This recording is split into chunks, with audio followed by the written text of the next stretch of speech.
যারা online base কাজ করেন এবং আরও বিভিন্ন কাজেও এই মাইক্রোসফট অফিস ব্যবহার করা হয়, সেই বিস্তারিত আমি বলতে যাচ্ছি না কী কী কাজে ব্যবহার হয়। যারা যারা এর কাজগুলো করেন তাদের জন্য অবশ্যই প্রয়োজনীয় সফটওয়্যার এটি হচ্ছে।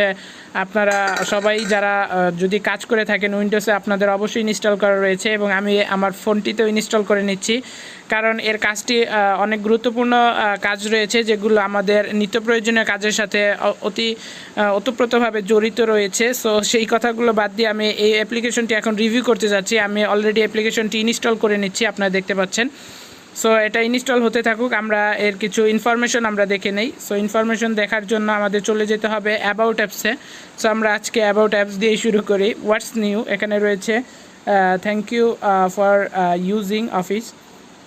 সো আমাদের থ্যাঙ্কস বলছে। এখানে অ্যাবাউট অ্যাপস, এখানে কিছু ডিটেলস রয়েছে যেগুলো খুবই গুরুত্বপূর্ণ ডিটেলস। এখানে দেখতে পাচ্ছেন পিডিএফ স্ক্যান করতে পারবেন, ভাইরাসের কথা বলছি, মাইক্রোসফটের যে গুরুত্বপূর্ণ ফাইলগুলো রয়েছে সেগুলো আপনি এখানে এনে পিডিএফ তৈরি করতে পারবেন, পিডিএফ রিড করতে পারবেন, আরও আদার্স বিভিন্ন কাজ রয়েছে এগুলোর। সো আমি সব কাজগুলো করি না অবশ্যই, কিন্তু আমার প্রয়োজন এটা, এই জন্য আমি এখানে ইনস্টল করে নিচ্ছি। এই অ্যাপ্লিকেশনটি যারা যারা ইউজ করেন না, যারা অন্যান্য অ্যাপ্লিকেশনও রয়েছে কিন্তু মাইক্রোসফট অফিসের মতো অ্যাপ্লিকেশন আপনারা আর কোথাও পাবেন না। আর যারা মাইক্রোসফটের কাজ করে, ওয়ার্ডপ্রেসের কাজ করে, তারা সবাই এই মাইক্রোসফট অফিস ব্যবহার করে থাকে। সো আমরা কিছু স্ক্রিনশট দেখে নেই। এখানে স্ক্রিনশটগুলো আমি আপনাদের সামনে এক এক করে প্রিভিউ করছি। সো আমার এখানে হচ্ছে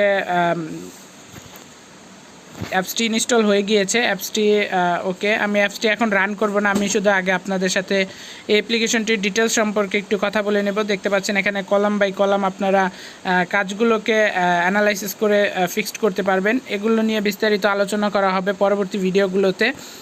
সো আমরা এখানে পিডিএফ দেখতে পাচ্ছেন, পিডিএফ স্ক্যান করতে পারছেন। সো ক্যামেরা দিয়ে আপনি পিডিএফের ছবি তুলে সেটাকে স্ক্যান করতে পারবেন। এই অ্যাপ্লিকেশনটির আমরা রেটিং এবং বিস্তারিত সম্পর্কে একটু আলোচনা করে নেই। অ্যাপ্লিকেশনটি কোথায় চলে গেল, আমি একটু অ্যাপ্লিকেশনটি নিয়ে আসি। এই তো।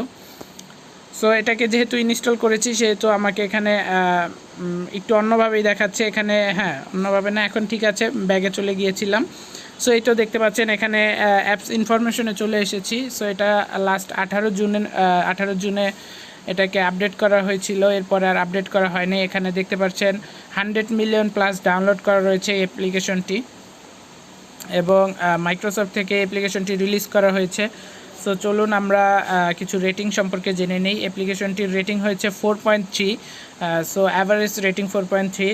সো আমরা রেটিংগুলোকে একটু দেখে নেই কী কী লিখেছে। This is unusually my good to app, মানে অনেক ইনফরমেশন এখানে দিয়েছে। আপনারা যারা এই সফটওয়্যারটি ইউজ করেছেন তারাই এখানে এসে রেটিং করে। আমি এখন পর্যন্ত এই মোবাইল অ্যাপ্লিকেশনটি ইউজ করিনি।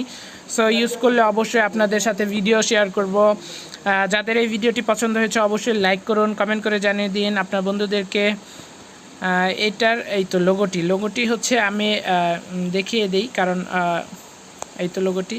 সো আপনারা যদি গুগল থেকে ডাউনলোড করেন, সরাসরি গুগলে যে সার্চ করেন মাইক্রোসফট অফিস, সেক্ষেত্রে আপনাদের অনেক ক্র্যাক সফটওয়্যার পেয়ে যাবেন, অনেক ভাইরাস সম্পর্কিত সফটওয়্যার। সেক্ষেত্রে আমি সাজেস্ট করব আপনারা সরাসরি প্লে স্টোরে চলে আসবেন, প্লে স্টোর থেকে অফিসিয়াল সফটওয়্যারটি ডাউনলোড করে নেবেন। এই জন্য আমি লোগো দেখিয়ে দিলাম এবং নামটি লিখবেন মাইক্রোসফট অফিস। সেক্ষেত্রে আপনাদের সবার সামনে এই অ্যাপ্লিকেশনটি চলে আসবে। সো দেখা হচ্ছে পরবর্তী ভিডিওতে, ততক্ষণ পর্যন্ত ভালো থাকবেন, বাই বাই।